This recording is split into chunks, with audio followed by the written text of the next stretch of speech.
ఏం లేదు, ఆత్మకథ డైరెక్టర్ ఉన్నాడు కదా శ్రీనివాస్ రెడ్డి, అతని మీద కేసు పెట్టడానికి పోతున్నా. ఎందుకండి?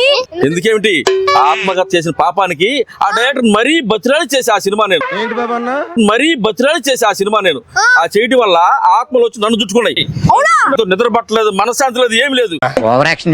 ఆ మనశ్శాంతి తట్టుకోలేక ఇద్దరు గురువుల దగ్గరికి పోయా.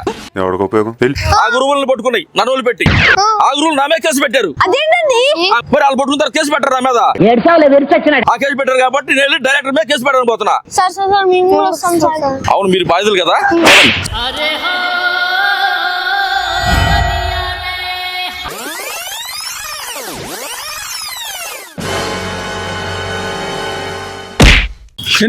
ఎక్కడికి వెళ్తున్నారు? డైరెక్టర్ మీద కేసు పెట్టడానికి పోతున్నా. ఓరే సామె, ఆత్మలు పోలీసులు పట్టుకున్నాయట, అందుకని పరిగెడుతున్నా. ఏంటి, పోలీసులు ఆత్మ పట్టుకున్నాయా? నాయన పోలీసులు ఆత్మ పట్టుకుంటా. అండ్ మమ్మల్ని సపోర్ట్ చేస్తూ ఈ సినిమాలో యాక్ట్ చేసిన ప్రతి ఒక్క యాక్టర్ కి ధన్యవాదాలు తెలియజేసుకుంటూ I wish you all the best. మా ఆత్మకథ.